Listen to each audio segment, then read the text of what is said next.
Hello everyone, welcome to COMP125 Principles of Computing. In this video we are going to start our discussion about the second actually part of the textbook, which is going to focus on hardware world. So the question that we are going to answer here is how we can design real computers to solve real life problems. In the first section, the chapter 2 and 3, we focused on algorithms.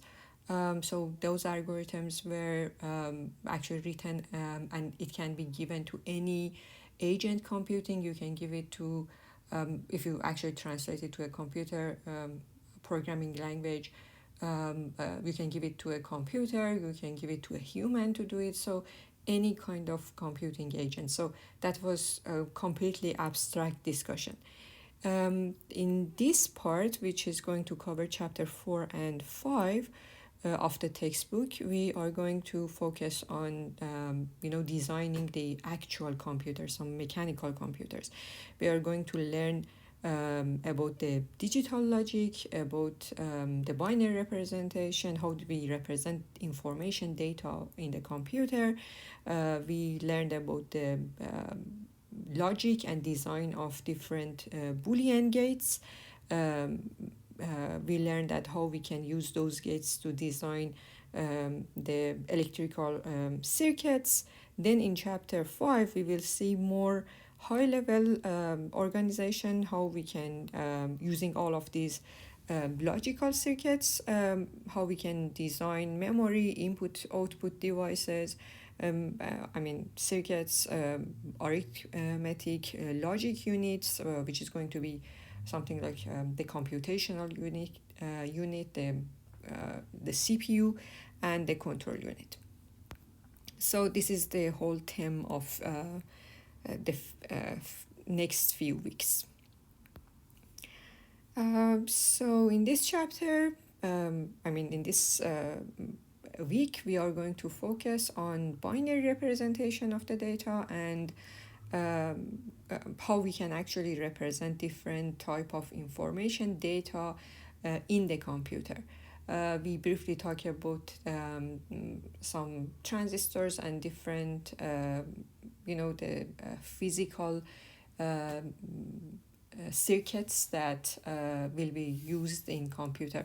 Of course, this course is not about covering the whole information about the hardware. We are going to just give you an overview, and then next week we are going to learn about the Boolean logic and how to build the computer circuits using those Boolean logic.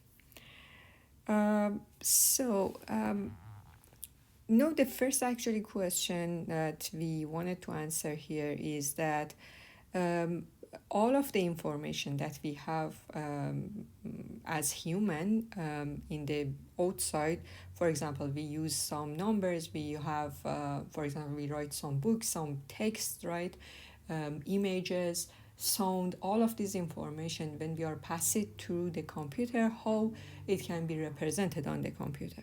Okay, so the external representation that we have as human, usually for example, for the numbers, it's going to be some decimal representation, right, from the decimal representation that has the 10 numbers, 10 digits from 0 to 9, and we use some characters to show the text, or we use, for example, images, sound, right, which are going to be some in a form of analog.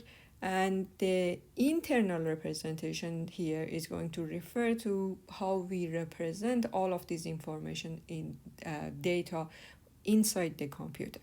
Inside the computer, we are going to use base 2 numbers or binary representations. So the main focus of this video is just talking about the binary representation and how we can represent all of these external all of this information that has been represented in using the external representation, how to convert it to internal representation. So this figure shows you that, for example, when we are chatting with someone, when we are typing an email, you use a keyboard, right? Something that you understand it. The keyboard has several keys showing all of the alphabetic characters, numbers, some punctuations. So this is external representation. This will be entered to the computer using the input device, right? The input circuits. And then inside the computer, it will be represented in a form of a binary representation. And then later on, when it actually passed and, for example, sent out to the other user, for example, you're chatting with someone, they will actually see the output again, which will be actually translated back to the external representation. So they will actually just read it as a sequence of characters or, a text.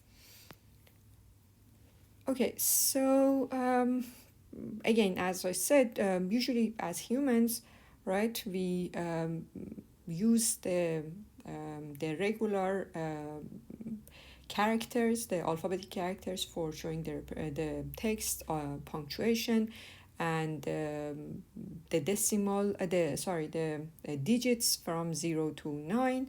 All of these different symbols are going to be, those keyword, those keys on your keyboard, right? And we also have, for example, some signed integers, for example, signed numbers, some fractional numbers, right? All of these in different type of data needs to be represented in a binary format. So I'm going to show you that how we can represent this external representation using a binary representation for the computer.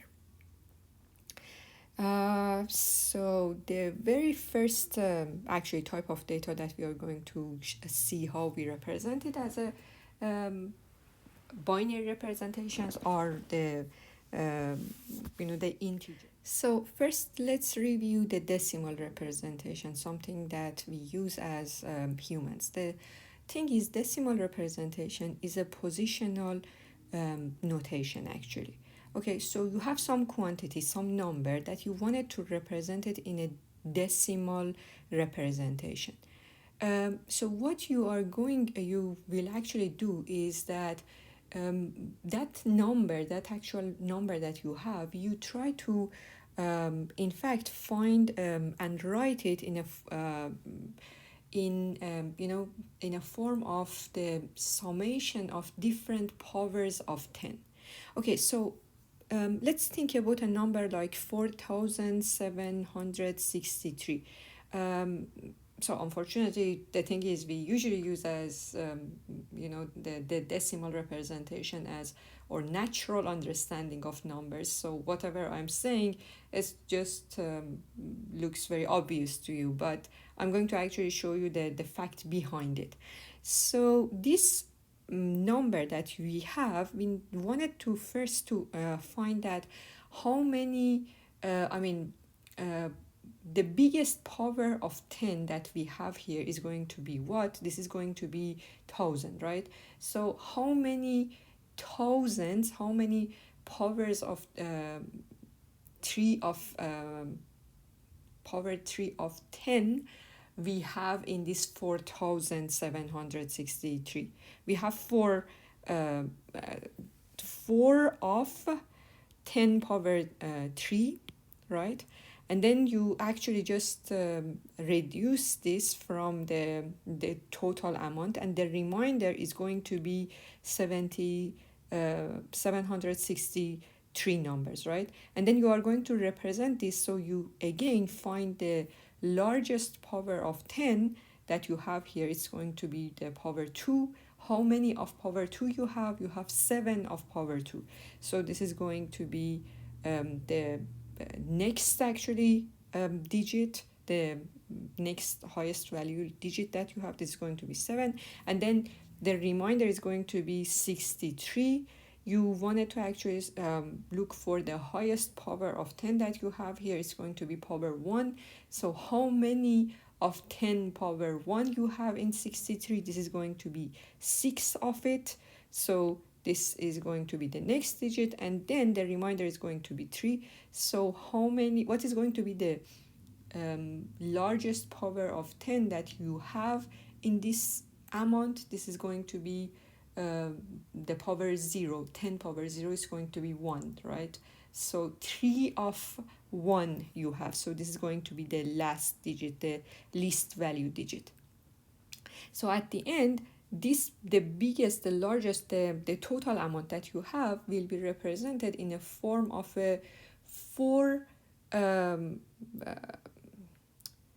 digit number. Okay, so the highest value for that is going to be 4, which means that 4 multiplied by 10 power 3 plus 7 multiplied by 10 power 2 plus 6 multiplied by 10 power 1 plus 3. So this is going to be the total number that I have. So this representation is going to be a position. This is a positional notation. This is important for me that 3 is coming as the least value digit, right? The rightmost one. And 4 is going to be the highest value digit. This is coming as the leftmost digit.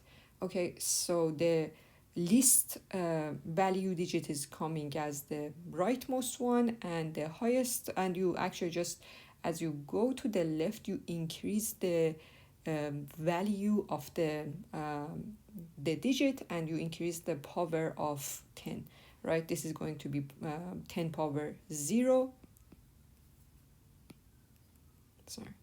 10 power 0 here, 10 power 1 here, 10 power 2, 10 power 3. If the number was bigger, so you would have some digit coming as 10 power 4 here, and just increase as the value of the number that you are going to represent is going to increase. So the thing is, in the binary representation, the only difference here is that instead of using the powers of 10, here you are using the powers of 2. And because you are using the powers of 2, the only digits that we have is going to be 0 and 1. Okay, remember in the decimal representation, the digits that we have are going to be the symbols, all the values, the digit symbols that we have are going to be 0 through 9, because these are all different reminders, all possible reminders of 10.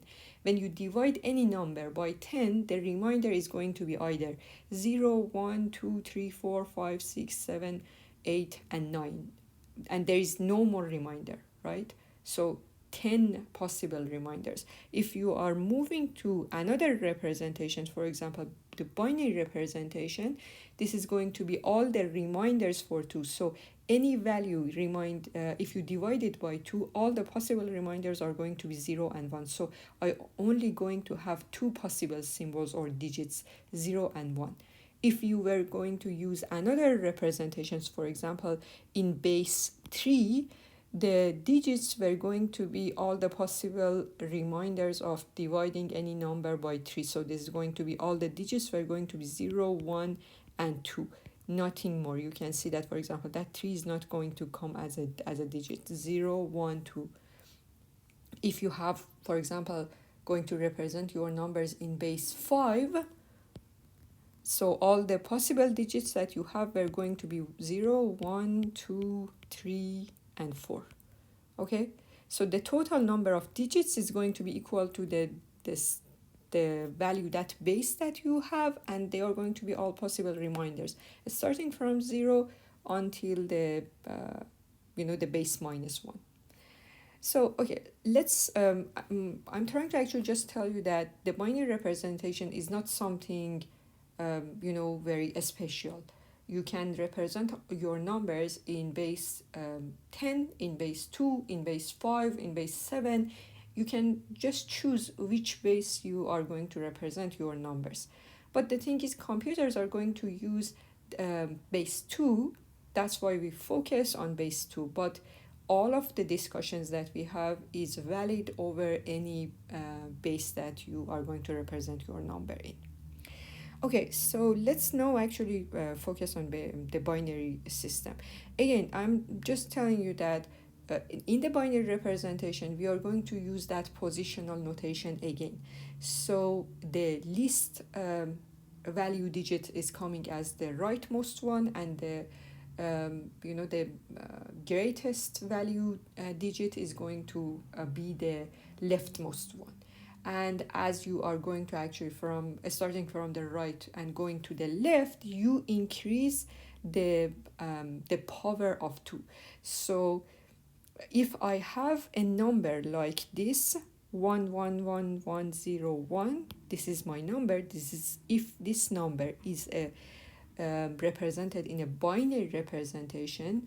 If I wanted to know what is the actual value, understandable for us as human, what I need to do is I need to multiply all of these digits to the corresponding power of 2.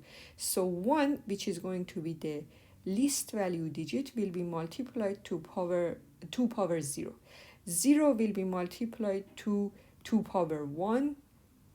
0 multiplied by 2 power 2. 1 will be multiplied by 2 power 3. 1 will be multiplied by 2 power 4, 1 will be multiplied by 2 power 5.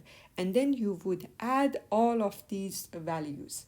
So 1 multiplied by 2 power 5 is going to be 32, plus 16, plus 8.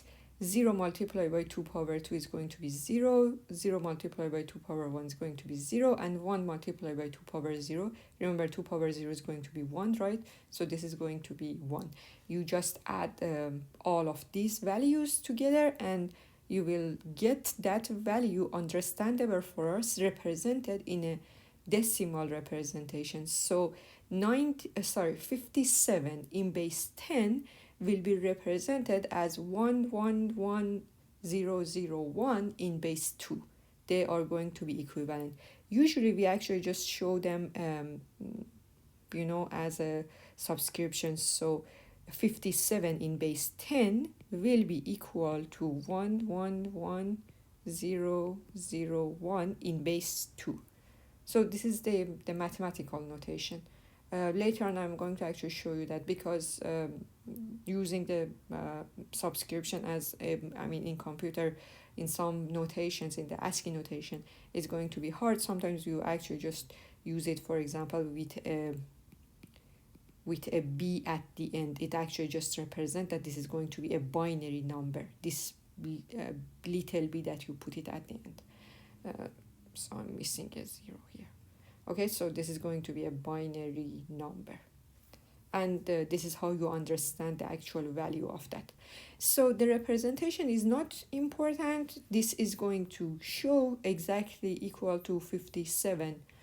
And this is the way that we represent an integer number in the computer. But this is a positive integer number. Okay, so you can actually do some practice here.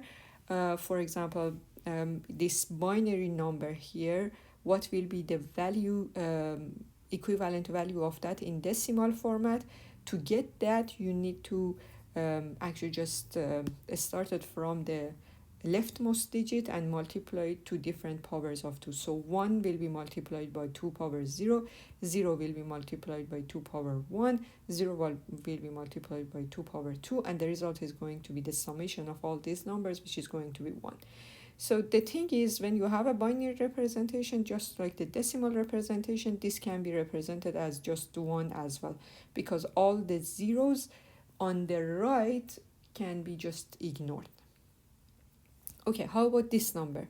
What is going to be the equivalent decimal value representation for this binary number? So again, to get this one, you need to start from the least value digit and multiply to the powers of 2. So this is going to be 1 multiplied by 2 power 0 plus 1 multiplied by 2 power 1 plus 0 multiplied by 2 power 2 plus 1 multiplied by 2 power 3 plus 0 multiplied by 2 power 4. increase the powers. 0 multiplied by 2 power 5 plus 1 multiplied by 2 power 6. Okay, so what is 2 power 6? 2 power 6 is 64. This is 0, this is 0. 2 power, so plus 0 plus 0 plus 8. 2 power 3 is going to be 8. 2 power, this is going to be 0. This is 2. And this is 1. So you get the summation here. This is going to be 95, I guess, if I'm not wrong. Okay, let's do another actually example here. What is the decimal representation of this binary number? Again, you started from the left, the least value digit, and multiply to the powers of 2, and you increase. So the first one is 2 power 0, 2 powers 1,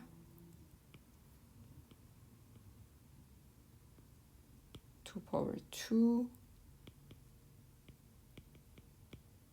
2 power 3, 1 multiplied by 2 power 4.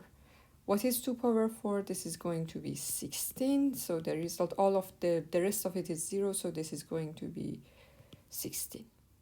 So we just saw how we can convert a binary representation to decimal. And if you see a binary, a number represented in binary base, how we know that what is going to be the main quantity in decimal.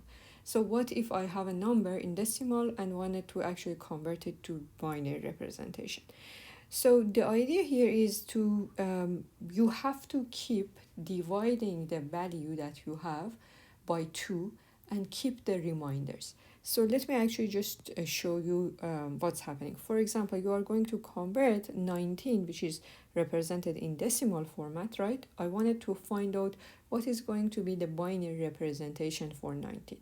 What I'm going to do is, basically, I just wanted to know that how many powers of, how many values of 2 power 0 I have, right?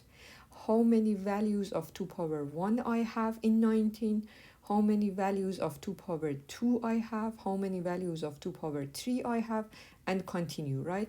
And then for all of those values, just whatever I have, I just write it. So for example, how many powers or how many values of 2 power 0 I have, 1.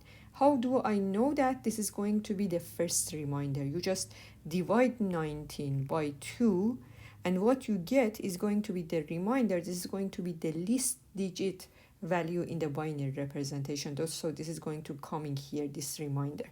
Then you actually get the result here. The dividend is going to be 19 divided by 2. The output is going to be 9, right? The reminder was 1. So the reminder is coming here as the least value digit. And then you keep dividing this value 9 by 2.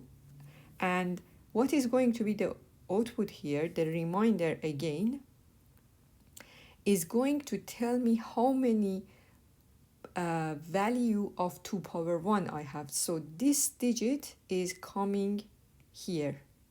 Okay, so that 1 is going to tell me that how many 2 power 1 I have in this value 19. And then you actually keep the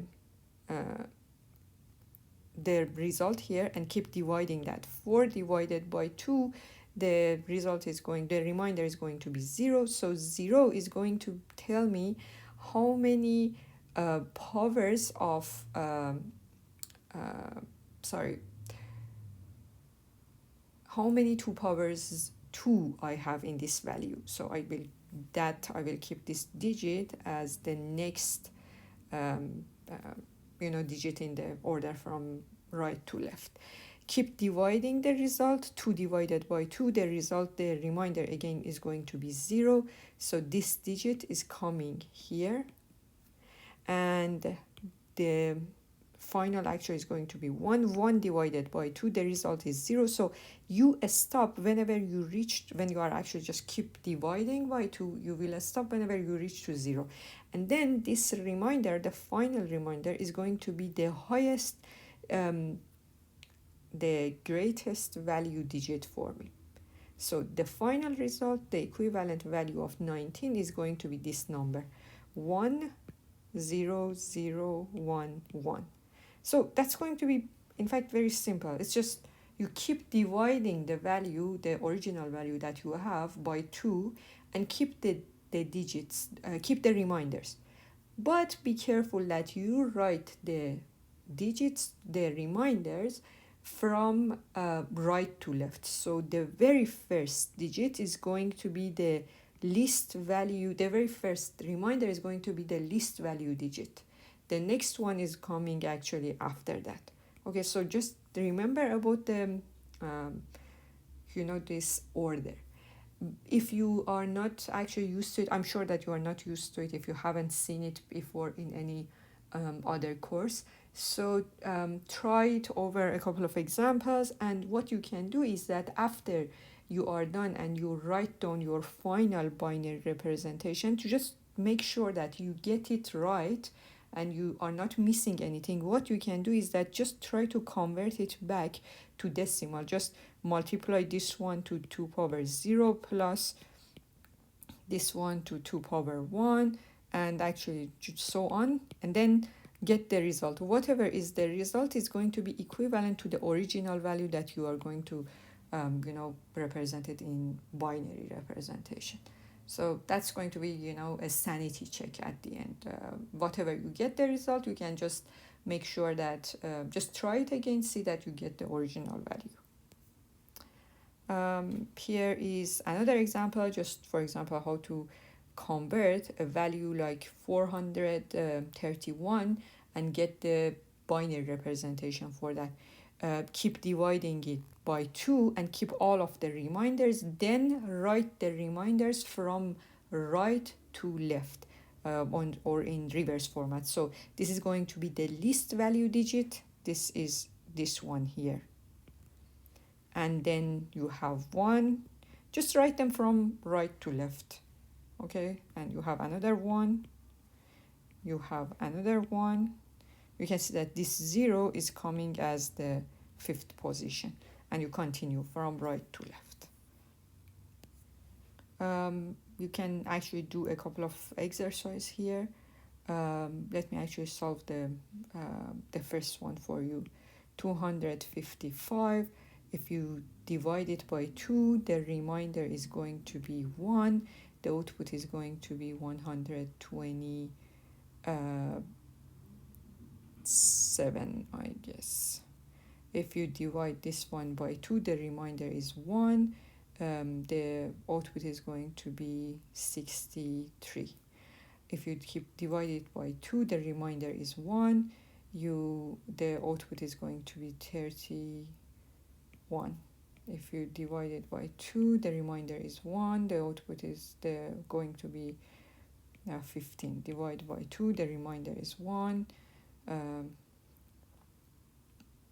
So this is going to be 7. Divide by 2, remainder is 1. Divide by 2, remainder is 1. Divide by 2, remainder is 1, and you reach to 0. You reach to 0, so you stop. You don't keep actually this value. What you do is just keeping the remainder values, and you write this one as the least value digit, then this one.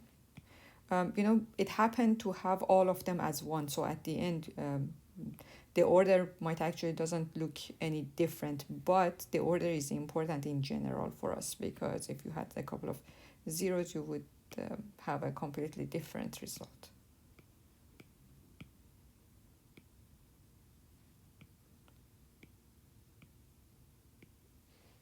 Okay, 8 number of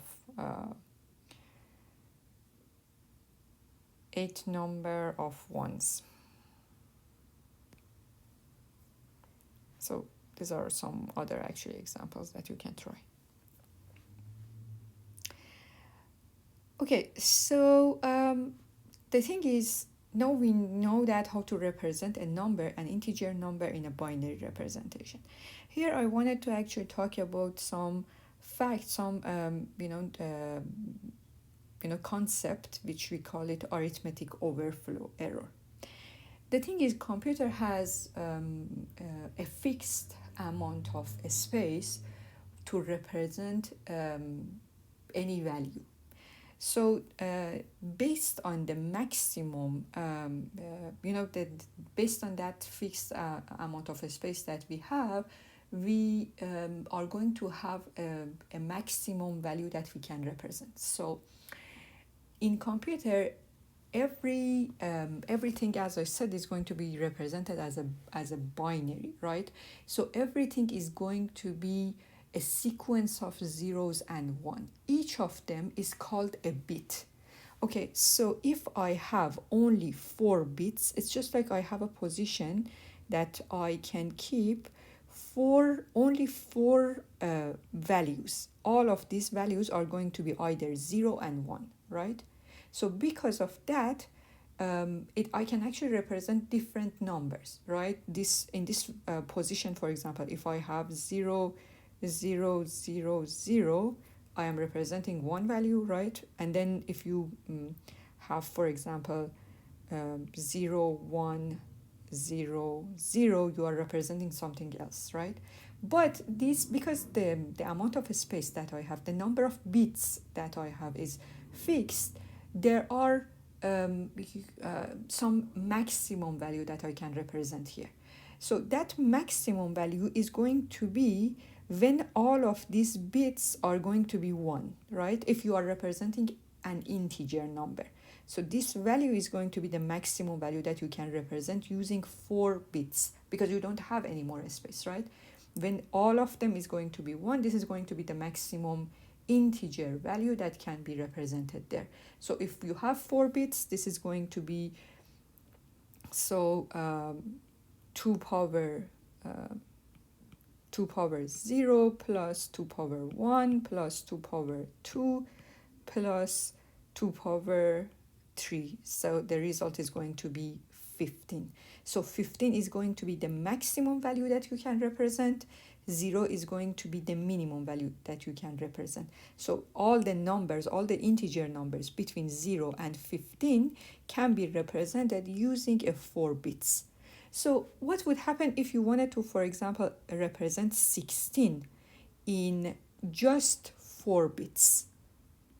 16, the binary representation for 16, you know that the binary representation for 16 is going to be 1, 0, 0, 0, 0, right? You can see that I need 4 positions, 4 spaces, 5 bits to represent 16. If I am going to put this number in just 4 bits, what would happen is that just the 3/4 will be represented and 1 will be actually just out of a space. You don't keep 1. 1 will be actually missing.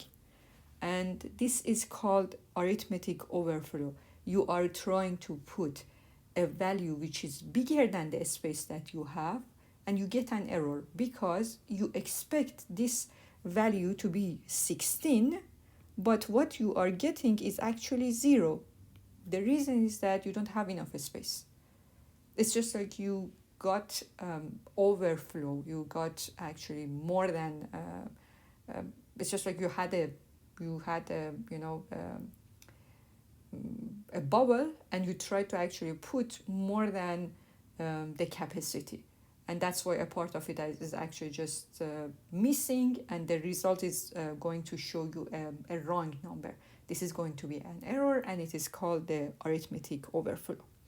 So based on the number of bits that you have, the space that you have, you are going to just represent a fixed amount of different numbers, and there is going to be some maximum for that number. So for example, if you have 16 bits, the total number of actually different numbers that you can represent is going to be 2 power 16, and the maximum, the largest value will be actually, for example, from 0 to 2 power 16 minus 1. If you have 32, the maximum number of numbers that you can represent is going to be 2 power 32, again from 0 until 2 power 32 minus 1. So this is going to be quite a large number of different patterns, right? But in some cases, even 4 million is not going to be enough. Sorry, 4 million. Anyway, this was actually just another thing that I wanted to discuss here about the arithmetic overflow. And this is very important to know that the amount of space that we have in computer is fixed. And for each number or each character or whatever actually information data that you represent, we put it in a fixed, amount of space, a fixed number of bits.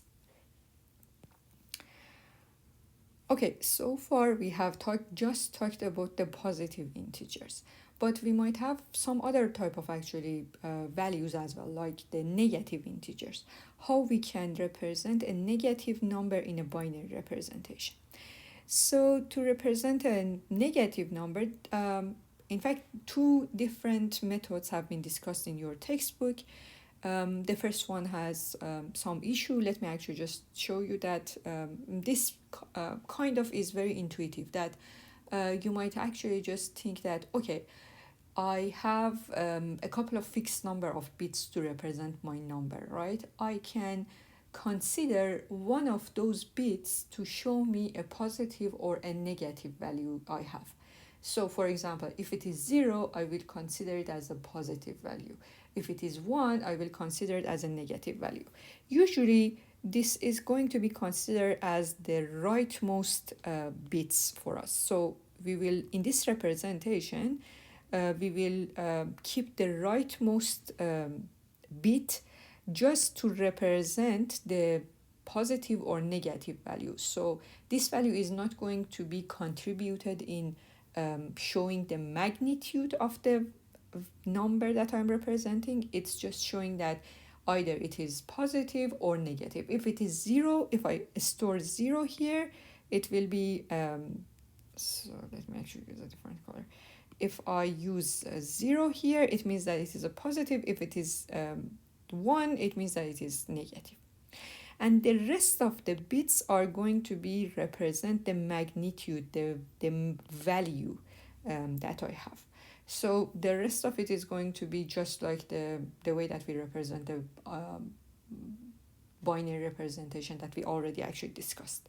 So if I am using this specific notation, sign magnitude, and I am actually having a number like this, I would just keep the very first digit, the leftmost bit, just to tell me that this is positive or negative, and then convert the rest of the bits to the decimal format. This is going to be 0 multiplied by 2 power 6, 1 multiplied by 2 power 5, and so on. And you just get the summation of all these values. This is going to be 57. And then you look at the leftmost digit. It is 1, so it's going to be minus 57. The final result is that is minus 57. Okay, but we have an issue here about this notation. That issue is that if I show, you assume that I just have 4 bits, right? If I have 4 bits, how do you actually represent this value? What is going to be actually the interpretation of this value? This is going to be 0, right? Because the magnitude, the value is 0. How about this one? Again, this one is going to be 0, right? This one is 0, and it's just like you have a negative 0, and this one is going to be positive 0 because the leftmost digit here is 0, so this is going to be positive 0. It's going to be negative 0, and it's just like I have. In fact, there are only one value of 0, but you have 2 different representations for that, and that is going to actually create a lot of issues when we are designing the the hardware of our computers. So people don't like this notation, this schema. So because of this, another notation or schema has been invented, which is called 2's complement. This is, kind of very interesting representation, although at the beginning you might actually find it a little bit confusing. So in the thing is, assume you have again n bits to represent or your number. Okay, how we dealt with these n bits is just like you can consider it all of these all of the possible patterns that you can represent, all of the possible numbers that you can represent using n bits, put it around a circle. Okay, so for example, if I have 4 bits, right, the total number of patterns that I can represent using 4 bits is going to be 2 power 4, right? All of them are going to be, for example, 0, 0, 0, and then 0, 0, 0, 1, 0, 0, 0, sorry, 1, 0, 0, 0, 1, 1, 0, 1, 0, 0, and so on. What I do here is that you should actually just think about it in this way, that the all 0 is going to actually come as the all of these numbers, all of these 2 power 4 different numbers are, you actually just put them around a circle. It started from that 0, 0, and you actually go clockwise and put all these numbers that, and after that is going to be 1, that's 0, 0, 0, 1, and then after that is going to be 2, and you just actually just go forward until the last pattern, which is going to be 1, 1, 1, right? If these numbers were just positive numbers, so this one will be actually 0, 1, 2, 3, 4, until you will actually reach 215, right? But we wanted to actually put a couple of them as negative. So just like the way that we have it in, as human, you would understand it as 0, and then if you go to the forward, you actually reach to 1, and if you go backward, you reach to -1. How we represent these numbers is, these patterns, is exactly like this. If you go forward, you reach to 1, and if you go backward, you reach to -1. Let me use a different color here. So if you go backward, you reach to -1. If you go forward, you reach to 1. So this pattern 1, 1, 4 ones is going to represent -1 for me. Okay. And then if you actually just counterclockwise go forward, it's just like you reach to -2, right?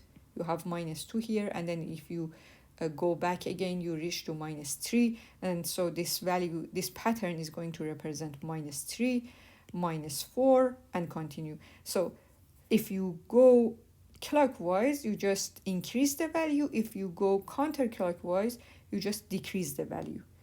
And at some point, you reach to actually the maximum positive value and maximum negative value that you can represent using 4 bits, right? So the maximum positive value, if you have only 4 bits, the maximum positive value is going to be 7. The maximum negative value is going to be 8. Here the thing is that, of course you might actually say that why not put the maximum positive value as 8 and the minimum negative value as -7. You can do that as well, but it's just this is just a matter of convention that people started just thinking in this way, that they put the stop as 2 power if you have n bits, 2 power n -1 as the maximum positive value, and -2 power n -1 as the minimum negative value. So they just actually just consider that, okay, they put more numbers on the negative side, and the reason actually is that they would consider 0 on the positive side. So it's just like you can think of it as half of the numbers are positive, including 0, and half of the patterns are negative, which is excluding 0. So it's just like you consider 0 as on the positive side, although 0 is not negative or positive. 0 is 0. It's doesn't have actually a sign, I mean mathematically, but I mean this is just the idea behind that. So this is called 2's complement. This is exactly the representation that we use in the normal computers that we have. So if you have a value, a binary value, and you know that this is going to be represented using the 2's complement notation, so something like this number is going to represent minus 57. How to understand that? What you are doing is that all of the, the highest, the greatest value digit, instead of showing, so for example, if you have 8 bits, this one, instead of representing 2 power 7, it is representing minus 2 power 7, in fact. So to understand a value, to try to interpret the decimal value of a binary number shows in a 2's complement, what you do is just, try to interpret this part as a, the regular powers of 2. Just put the last digit, the last bit as, for example, if this is going to be the nth bit, this is just considered as minus 2 power n minus 1. So if you have 8 bits, this is going to be minus 2 power 7. Just add all of these powers. So if it is 0, then the value will be actually positive, right? It will be 57. And if it is minus 7, this value is going to be negative. So basically, when you have 1 here, it tells you that this is going to be a negative number, but not like the previous one, that if it is negative, you just calculate the magnitude here and you say that, okay, minus whatever you have here. No, what you do is that you do just this summation. Whatever you get here, add all of them and then add it to minus 128. So the result is going to be minus 57. So you can see that this part, the first 7 bits, are completely different than this part, which shows that positive 57. That's why I'm saying that it's a little bit, more complicated. When you are trying to convert from binary 2's complement to decimal, that's easy because you can just simply multiply all these values to different powers. Then you might actually say that, how can I convert a decimal value to binary in a form of a 2's complement? So the idea here is there is a trick. You can just, for example, if you are representing minus 91, what you are doing here is that forget about that sign, okay? Forget that this is negative. Just find the binary representation of 91. Then what you can do is just, flip all of the bits. So all of these bits, this one it will be actually flipped to 0. This one will be flipped to 0. This one will be flipped to 1, 0. This one will be 0. This one will be 1. This one will be 0. And this one will be 1. Okay. Just flipped all of the digits. Remember, this is going to be represented using 8 digits, although 91 doesn't need 8 bits, but keep all of those 8 bits. And then what you are doing is just add 1 to that. Just add 1 to this binary number, and the result is going to be minus 91. So this is in fact the trick. What you do is find the binary representation for your value, for the magnitude of the value, and then flip all of the digits, then add 1 to that. Okay, so for example, let me actually just show you another another value, like let me just convert, for example, 15. I wanted to represent, for example, minus 15 in binary, in 2's complement of minus 15, assuming I have 8 bits. Okay, if I have 8 bits, what I first do is just create that 8 bits that you have.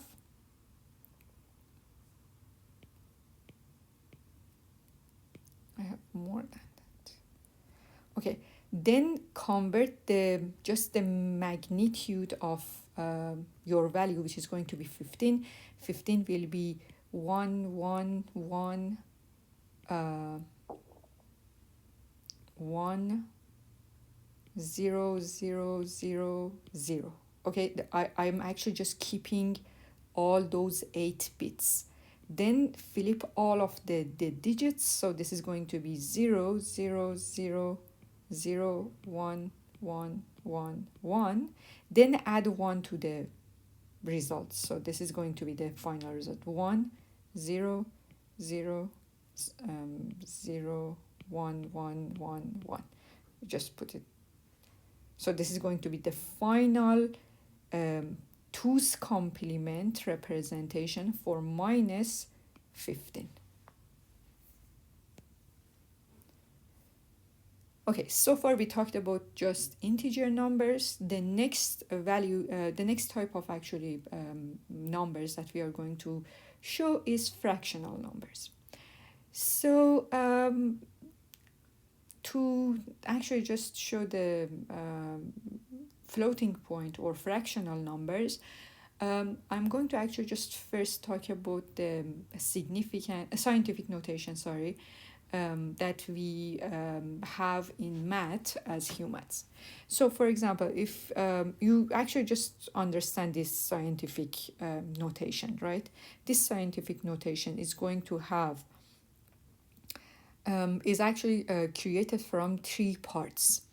The first part is coming as the mantissa, and you actually just put this multiplication notation. Then this part is going to be the base, and this part is going to be the exponent.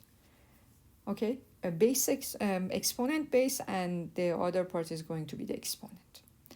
Okay, that usually the mantissa is going to be represented in a form that you just have one value before the precision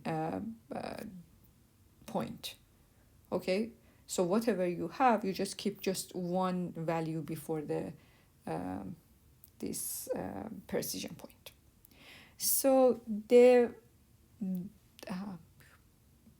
value, the fractional numbers that we represent them in a decimal representation, we wanted to see that how these values can be converted to binary representation. How can we actually store them in a computer in a binary representation? The thing is, when we are representing the floating point, again, you know that everything in computer is binary, right? So the powers, the base of the the fractional number is not going to be 10. The base should be converted to 2. Okay, so to represent a fractional number which has been actually represented using 3 parts, I don't need to actually keep this one somewhere, right? Because I know that the base is going to be 2. So I need to actually just know that when I'm seeing a value like this, what will be its equivalent to as a form. That's what is going to be the mantissa in base 2 when the base is 2, and so the base of the exponent is 2, and then what is going to be this e. So this value and this value should be actually identified, right? So these 2 values, I'm going to actually show you that if you have a fractional number, how you are going to get the mantissa and how you are going to to find the exponent of 2. So what we are actually going to do is whatever your actually the main value, the value that you are going to convert it to binary, your fractional value that you are going to convert it to binary. Let me actually show it over an example. I think this the best part is just try to find it in a form of an example.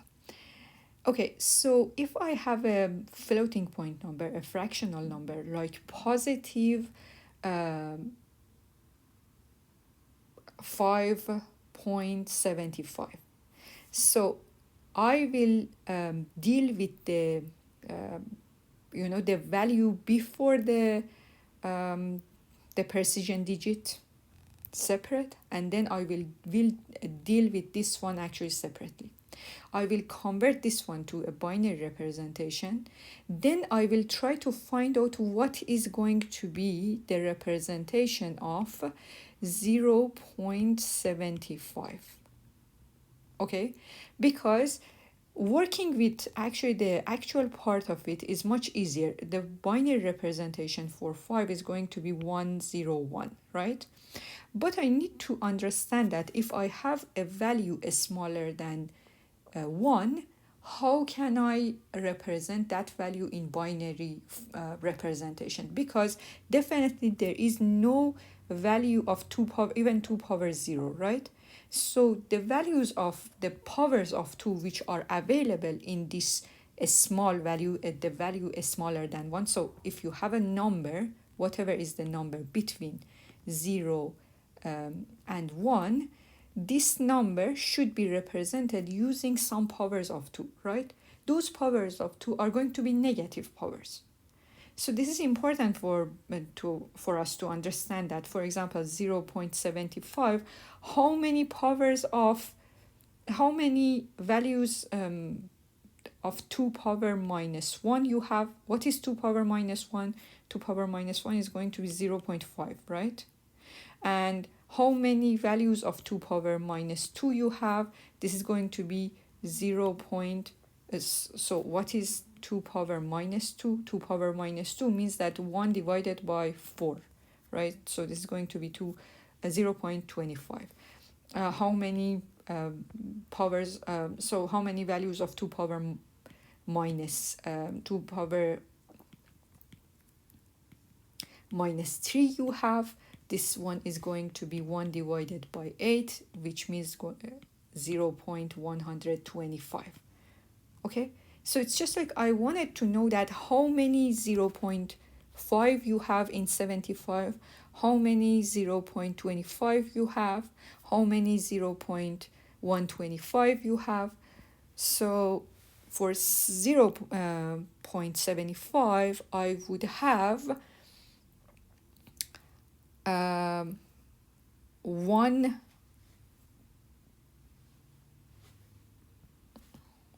multiplied by 2 power minus 1. Remember, this 2 power minus 1 is going to be 0.5 plus 1 multiplied by 2 power minus 2, which is going to be 0.25. And this is correct, right? 75 is exactly created from is the summation of 0.5 plus 0.25, right?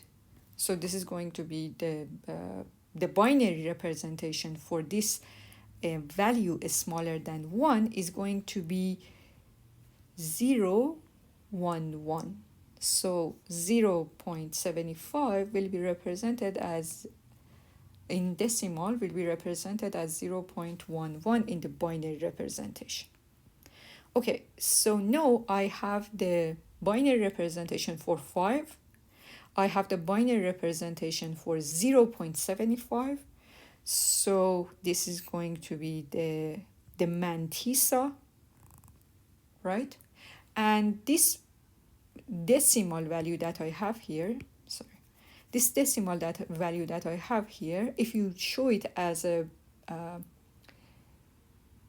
scientific notation, you will see that this is going to be multiplied by 10 power 0. In fact, this is going to be the whole value that you have, right? if I wanted to represent it in a scientific notation, in binary representation, it will be actually say that, okay, 2 power 0 multiplied by 2 power 0. Then after you get this, what you are doing is that you just normalize the value. What does normalization means? Normalization means that you will shift all the digits here. So let me actually just clean. When we are saying that normalize your fractional value in a scientific format, it just means that you just shift all of these digits from the right side of the precision point to the left side, and by just shifting any of them, so for example, by one step normalization from this value, you get 10.111. You see that that one has been actually shifted to the left. Then you increase the power of 2.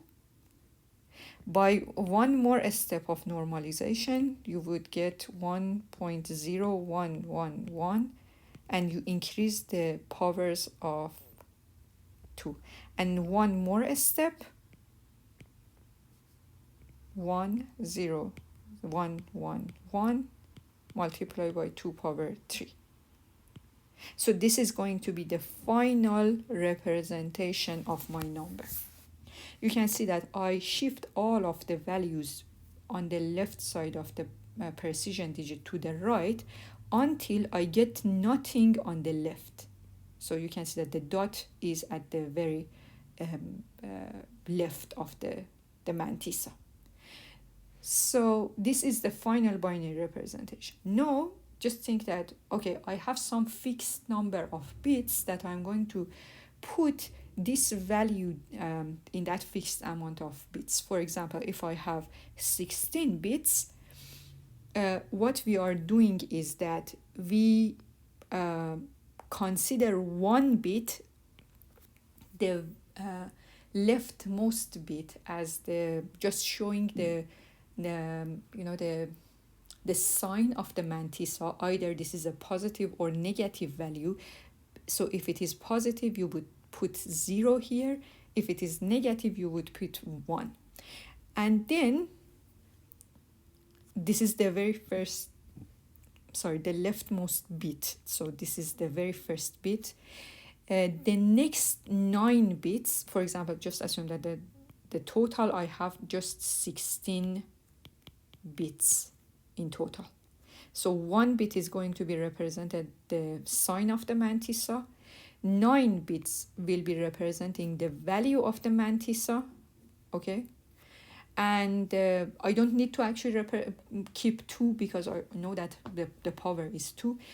What I need to actually keep is that what is that sign of the power of the exponent?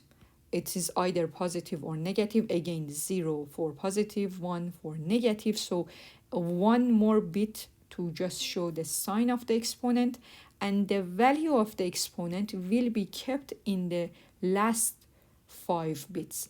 So in total, it's going to be 16 bits. 1, 9, 1, and 15. In total, it's going to be 16 bits. Right, 16 bits, and you actually represent this value that representing 5.75 in computer. The decimal value for me is 5.75. The binary representation in the computer is going to be this one.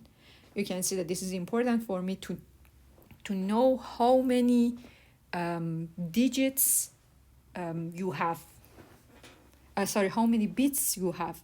If you have, for example, 8 bits, you would just know that how many of them is going to be the sign of, which part is going to be the sign of mantissa, how many of it is going to show the mantissa, which one is going to be the sign of exponent, and which one is going to be exponent. Okay, you can see that there is one very important thing about the binary representation. when you see your number, this binary number, if you don't know that what type of information you are storing, you would not understand the value. So for example, if I give you this value, this binary representation, and tell you that, okay, so this is going to be an integer number, the interpretation for you is completely different. This is going to be probably a very big number, right? When I'm telling you that this is going to be a fractional number, and this is the organization that I put, that for example, how many of the bits are going to be mantissa, how many of them are representing the exponent, you would understand it as, when you are actually interpreting it, you are going to interpret it as 5.75. So it is important to know that what we are actually working on. But the final result is going to be just a sequence of 0 and 1s, and this is something that will be stored in the computer. A computer will, when you are actually just telling the computer that you are storing this value, you should also tell that what is the type of data that you are representing there. Okay, so I'm going to stop talking about the fractional. The next information, the next type of data that we represent is the characters. So far we have covered the numbers, positive integers, positive and negative integers, and then we talked about the fractional numbers. You might actually just say that, okay, how we are going to represent the alphabetic numbers or punctuations, right? The thing is, in computer, everything are numbers. Everything's are going to be some binary representation, right? So to be able to represent the different characters, different alphabetic characters and punctuation and all of different signs that we have in the computer, we will use some notation. That one of the very first notation that has been created was called the Ascii notation or Ascii table. What they did was they considered all possible different characters that you might actually wanted to type. So that's going to be all the alphabetic, English alphabetic characters, all the punctuations, all the digits from zero, number digits from 0 to 9, and I said punctuation. That's going to cover everything, right? All of those values, all of those different characters are going to be, interpret as a number, each one as a different number. So this table is basically actually just showing you that, for example, if you have a percentage, this is a character, right? The equivalent value, integer value for that, the code for that is going to be 37. If you have closing parentheses, the number that we consider to be actually equivalent to that is 41. And then all of these numbers, all of this code that we wrote for them will be converted to their binary representation. This is going to be an integer number, right? An integer number can be easily converted to a binary. So what we do to represent different characters is that we map them, we code them to a number using a table, just fixed a table. This table is actually show the ASCII table for us. So this table is going to be unique. So everywhere in the world we use the same table, the same ASCII table. So all of these numbers on any computer is going to be representing. So whenever you have an ASCII number on any computer and you see it, for example, 80 will be interpreted as the capital P. Okay, you can see that for all the lowercase and uppercase we have different different characters and we have different code. So capital P is different than little p. And even, for the numbers, for example, for the digits, for example, 1 will be represented with a code 49.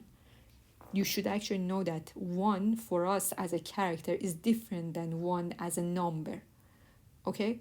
So 1 as a character, when you are typing, 1 is going to be a character, just like P, just like A, just like the punctuations. I mean, the type of it is the same when you are actually just typing some value as a text, some data as a text in the computer. So there is going to be an ASCII code corresponding to that, and then that ASCII code, which is a number, which is the type of that is a number, will be converted to binary, and then inside the computer that will be represented using this code, which shows that if you see this code, then if the computer see this code, it will represent, for example, the character 1 on the screen. Okay, so the ASCII code was the very first, the initial code that people actually created. It was just covering all the English characters, all the English alphabet characters. Then, so the total number of actually characters, possible characters that we had for ASCII was going to be 256, because basically you don't really need more than that, right? This table shows all of the possible patterns that we need in that. So that we're representing using only 8 bits. 8 bits was enough to represent that.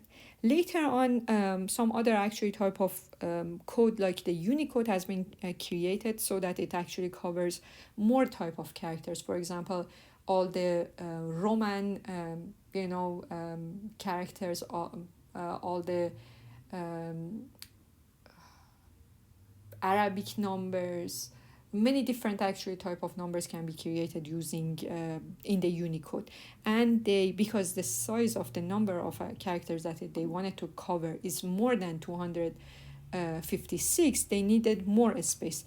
Unicode will use 16 bits, which actually can cover 65,000 different type of characters. Okay. Usually when, in the courses of computer science, we talk about, the codes that we use for the characters, we refer to ASCII code.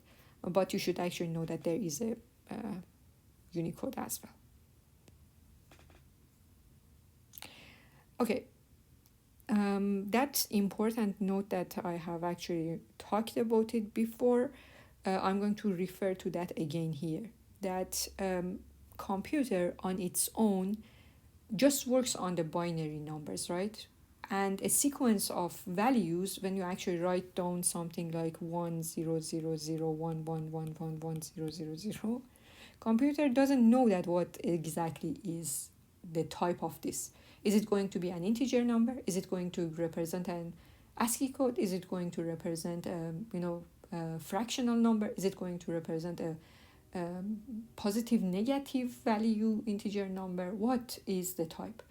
That's why when, for example, you are writing in any programming languages, when you are trying to actually write down your program, you write the type of the value.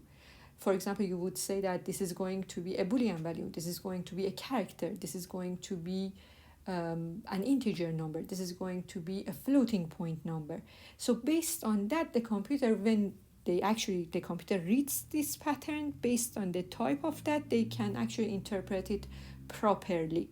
Okay, so this is important for us now, that the computer needs to know the type of the data that it actually works on. So this part basically covers, I think, the first section of chapter 4. In my edition, which is going to be the 7th edition, this the practice questions are going to be on page 166. If in the 8th edition that I unfortunately don't have it, if that's a different page number, that's okay. Just know that it's going to cover, I guess, the section 1 of chapter 4. So try to actually finish all those exercises.